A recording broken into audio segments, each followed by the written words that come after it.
আচ্ছা, আজকে আমরা দ্রবণের বাষ্পচাপ সংক্রান্ত রাউলসের সূত্র পড়ব, রাউলস ল পড়ব।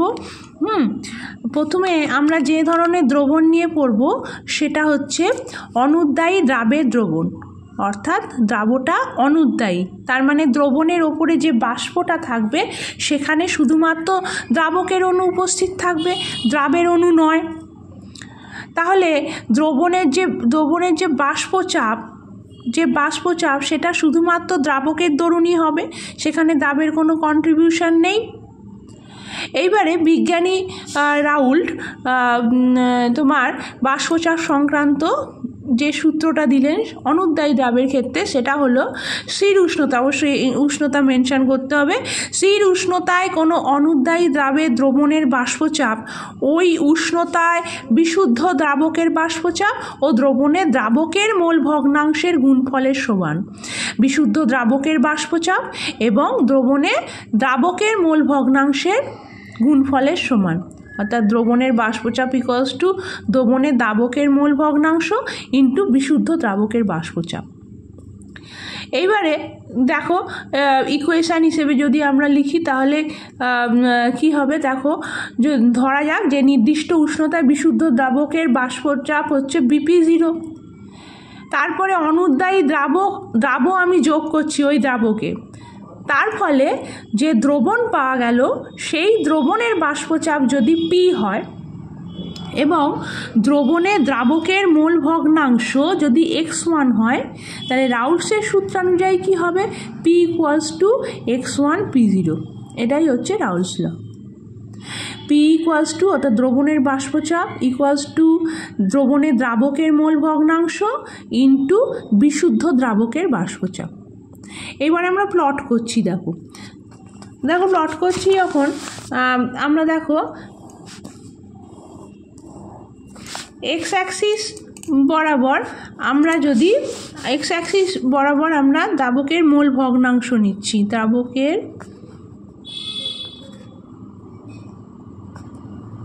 মোল ভগ্নাংশ, আর ওয়াই অ্যাক্সিস বরাবর নিচ্ছি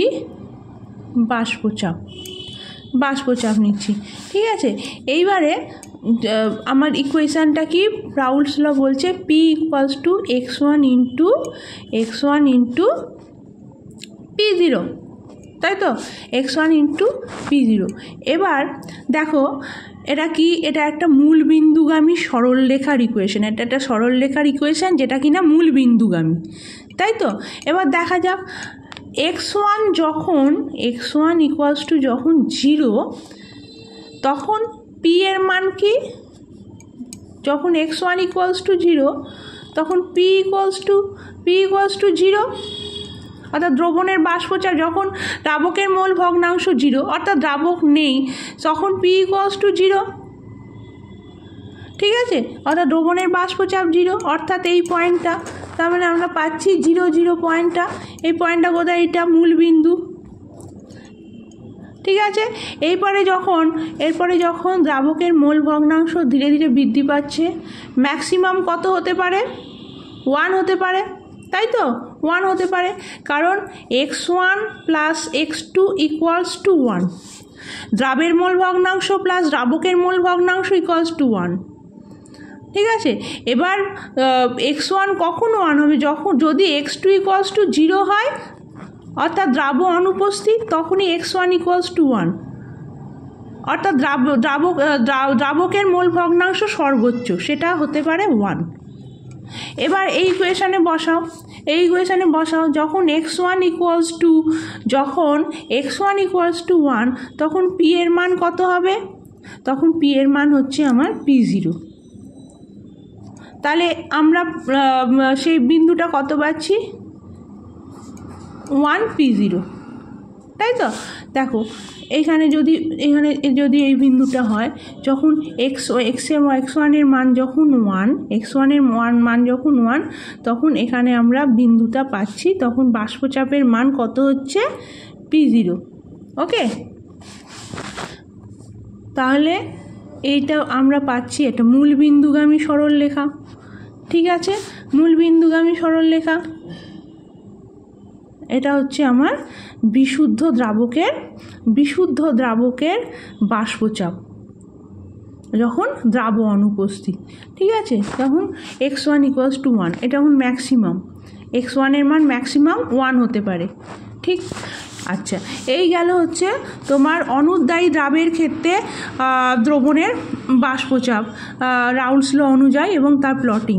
ঠিক আছে, এবার আমরা দেখব উদ্বায়ী দ্রাব এবং দ্রাবকের দ্রবণের বাষ্পচাপ সংক্রান্ত রাউলস ল। এক্ষেত্রে দুটোই উদ্বায়ী, দ্রাব এবং দ্রাবক দুটোই উদ্বায়ী। আগেরটায় আমরা দেখেছিলাম দ্রাবক উদ্বায়ী কিন্তু দ্রাব অনুদ্বায়ী। এবার আমরা দেখব দ্রাব এবং দ্রাবক উভয়ই হচ্ছে তোমার উদ্বায়ী। ফর এক্সাম্পল বেনজিন টলুইনের দ্রবণ, n-হেক্সেন n-হেপ্টেনের দ্রবণ ইত্যাদি। ঠিক আছে, সেক্ষেত্রে তোমার দ্রবণের বাষ্পে কিন্তু তোমার দ্রাব এবং দ্রাবক উভয়ের অণুই উপস্থিত থাকবে। তাহলে দ্রবণের বাষ্পচাপে দ্রাবের বাষ্পচাপ, আংশিক বাষ্পচাপ এবং দ্রাবের আংশিক বাষ্পচাপ এবং দ্রাবকের আংশিক বাষ্পচাপ উভয়ের কন্ট্রিবিউশন থাকবে। ঠিক আছে, তাহলে সেক্ষেত্রে রাউলস ল কী হবে? ভেরি সিম্পল, নির্দিষ্ট উষ্ণতায় উদ্বায়ী দ্রাব এবং উদ্বায়ী দ্রাবক দ্বারা গঠিত দ্রবণের কোনো একটি উপাদানের বাষ্পচাপ, কোনো একটি উপাদান বলতে ধরো দ্রবণের দুটো উপাদান দ্রাব এবং দ্রাবক, কোনো একটি উপাদানের বাষ্পচাপ মানে মনে করো দ্রাবকের বাষ্পচাপ, ওই উষ্ণতায় বিশুদ্ধ উপাদানের বাষ্পচাপ ও দ্রবণে উপাদানটির মোল ভগ্নাংশের গুণফলের সমান। দেখো, ভালো করে দেখো, আমরা তাহলে কটা ইকুয়েশন আমরা পাচ্ছি। একটা হচ্ছে দেখো 1 নম্বর ইকুয়েশন দেখো যে দ্রাবকের ধরো এখানে তোমার দ্রাব এবং দ্রাবকের বিশুদ্ধ বাষ্পচাপ আমরা P1, আচ্ছা প্রথমে আমরা দ্রাবকেরটা করি। ঠিক আছে, ধরো দ্রাবকের আংশিক বাষ্পচাপ P1, ওকে, P1 = কি হবে? x1 অর্থাৎ দ্রাবকের মোল ভগ্নাংশ ইন্টু বিশুদ্ধ দ্রাবকের বাষ্পচাপ। ঠিক আছে, দ্রাবকের আংশিক বাষ্পচাপ তোমার দ্রাবকের মোল ভগ্নাংশ ইন্টু বিশুদ্ধ দ্রাবকের বাষ্পচাপ হলো। এটা হচ্ছে 1 নম্বর ইকুয়েশন আমরা পেলাম। এইবারে 2 নম্বর ইকুয়েশন কি পাবো? এবার আমাদের তোমার দ্রাবের আংশিক বাষ্পচাপ বের করতে হবে। P2 = সিমিলারলি মানে একইভাবে x2 ইন্টু P⁴, মানে P⁴ বলছি, P20। ঠিক আছে, অর্থাৎ দ্রাবের আংশিক বাষ্পচাপ দ্রাবের দ্রবণের মোল ভগ্নাংশ ইন্টু বিশুদ্ধ দ্রাবের বাষ্পচাপ। ওকে, এটা 2 নম্বর ইকুয়েশন গেল। 3 নম্বর ইকুয়েশন, তাহলে দ্রবণের মোট বাষ্পচাপ কত হবে? রাউলস ল কি বলছে? দ্রবণের মোট বাষ্পচাপ কত হবে? সেখানে মোট বাষ্পচাপে দ্রাবের কন্ট্রিবিউশন রয়েছে প্লাস দ্রাবকের কন্ট্রিবিউশন রয়েছে, অর্থাৎ P = P1 + P2, বা P = P1 P2 মান বসিয়ে দাও, x1 P10 plus x2 P20। ওকে, তো এটা হলো 3 নম্বর ইকুয়েশন হলো। এইবারে আমরা প্লটিংয়ে আসবো। এই 3টে ইকুয়েশনকে একই চিত্রে আমরা প্লটিংটা দেখো, একই লেখচিত্রে আমরা দেখাবো। দেখো 1 নম্বর ইকুয়েশনটা আমি আবার লিখছি। দেখো P1 = x1 P10, তাই তো? এবার এটা হচ্ছে y = mx এর অনুরূপ, অর্থাৎ এটা একটা মূলবিন্দুগামী সরলরেখা, আগেও আমরা বললাম। ঠিক আছে, এবারে আমরা প্লটিং করছি। দেখো যখন x1 = 0 তখন P1 এর মান কত হচ্ছে? x1 যখন 0 তখন P1 এর মান 0 × P10, মানে P1 এর মানও 0। তাহলে আমরা বিন্দুটা কি পাচ্ছি? 0 0। ওকে, 0 0। এবারে দেখো আবার এখানেই আমি বসাচ্ছি x1 এর মান যখন 1 তখন p1 এর মান কত হচ্ছে, p1 এর মান হচ্ছে p10। ওকে, p1 তখন আমরা বিন্দুটা কি পাচ্ছি বলো তো, 1 p10। ক্লিয়ার? যদি অসুবিধা হয় আমাকে বলবে, ঠিক আছে। এবারে আমরা প্লট করছি, দ্রাবকের ক্ষেত্রে আমরা প্লট করছি, দ্রাবকের ক্ষেত্রে আমরা প্লট করছি। দেখো এই সিমিলারলি এইদিকে এই দিক বরাবর মানে এক্স অ্যাক্সিস বরাবর আমরা মোল ভগ্নাংশ নিয়েছি, আর এই দিক বরাবর আমরা বাষ্পচাপ নিয়েছি, ঠিক আছে। ওয়াই অ্যাক্সিস বরাবর আমরা বাষ্পচাপ নিয়েছি। এবার এটা হচ্ছে তোমার মূল বিন্দু।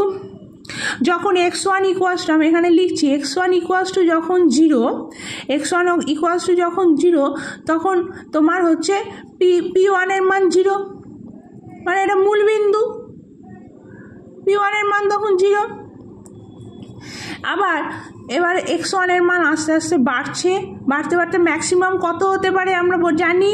আবারও বলছি x1 প্লাস x2 মিলে হয় 1, plus x1 plus x2 equals to 1।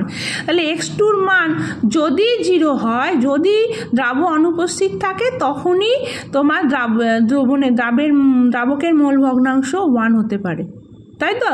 তাহলে দ্রাবকের ম্যাক্সিমাম মোল ভগ্নাংশের ভ্যালু কত হতে পারে, 1। ধরো এখানে গিয়ে 1 হলো, তাহলে এখানে তোমার x1 এর ভ্যালু যখন 1, দেখো এখানে এই পয়েন্টটা x1 এর ভ্যালু 1, তখন পির ভ্যালু কখন p1 বা p1 ভ্যালু কত, p10। ওকে, তাহলে আমরা পেলাম, তাহলে এই দুটো বিন্দু আমরা যোগ করে দিই, এটা একটা মূল বিন্দুগামী সরলরেখা পেলাম, ঠিক আছে। মূল বিন্দুগামী সরলরেখা পেলাম। ওকে, এইবারে দেখো 2 নম্বর ইকুয়েশানে আমরা চলে আসছি। 2 নম্বর ইকুয়েশান কি বলছে, দ্রাবের ক্ষেত্রে আমরা বার করছি x2 ইন্টু p20, ওকে, p20, x2 ইন্টু p20। আবার দেখো এখানে যখন আগের মতো করছি, যদি x2-র মান 0 হয় তাহলে p2-র মান কত হচ্ছে, 0 হচ্ছে, বিন্দুটা কি পাচ্ছি, 0 0।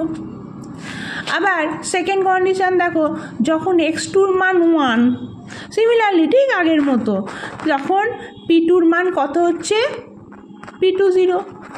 ওকে, তখন আমরা বিন্দুটা কি পাচ্ছি, 1 p20। ওকে, ক্লিয়ার? এইবারে দেখো এটাকে আমরা প্লট করছি, এটা আমরা একই চিত্রে প্লট করবো, একই লেখচিত্রে। দেখো যখন x1 এর মান এখানে অটোমেটিক চলে আসছে, দেখো যখন এইখান থেকে আমরা প্লটিং শুরু করছি, যখন x1 এর মান 0, ভাবো যখন x1 এর এই x1 প্লাস x2 আমরা জানি 1, এবার দেখো x1 এর মান যদি 0 হয় তখন x2-র মান অটোমেটিক 1 হবে, x2-র মান অটোমেটিক 1 হবে। দেখো x1 এর মান যদি 0 হয় তাহলে x2-র মান 1 হবে, 1 হতে বাধ্য। তাহলে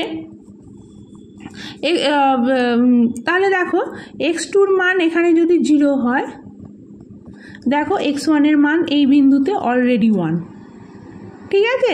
তাহলে ব্যাপারটা কি হলো, তাহলে দেখো এখানে যদি আমরা ওয়াই অ্যাক্সিস কল্পনা করি, আর বাষ্পচাপের অ্যাক্সিসটা এখানে এই বিন্দু থেকে কল্পনা করি, তাহলে দেখো এইখান থেকে আমরা এই বিন্দুটা কি পেলাম, x2 equals to 0, p2 equals to 0, 0 0 বিন্দু, ঠিক আছে। এই বিন্দুটা যদি দ্রাবের ক্ষেত্রে ধরা হয়, এটা হচ্ছে 0 0 মূল বিন্দু, ঠিক আছে। যেখানে x2 equals to 0, p2 equals to 0, x2 equals to 0, p2 equals to 0। ওকে, এটা এই দেখো x2 ইকুয়ালস টু 0 বিন্দু, ঠিক আছে।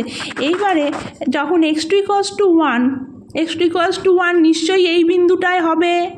দেখো এখানে কিন্তু x1 ইকুয়ালস টু 0, তাহলে এই বিন্দুটাতেই অবশ্যই x2 ইকুয়ালস টু 1 হতেই হবে, কারণ x1 প্লাস x2 আমরা জানি 1, ঠিক আছে।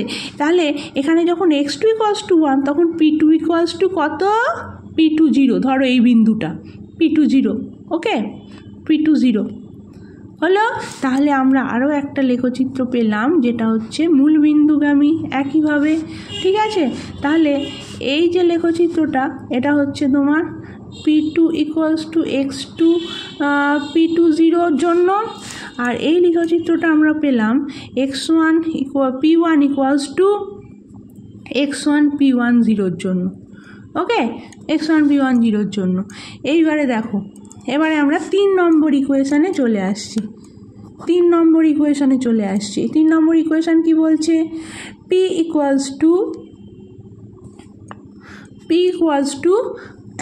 P1 0 plus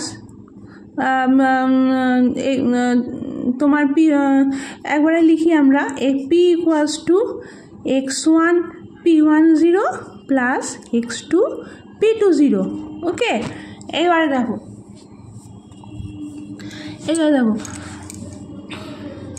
x1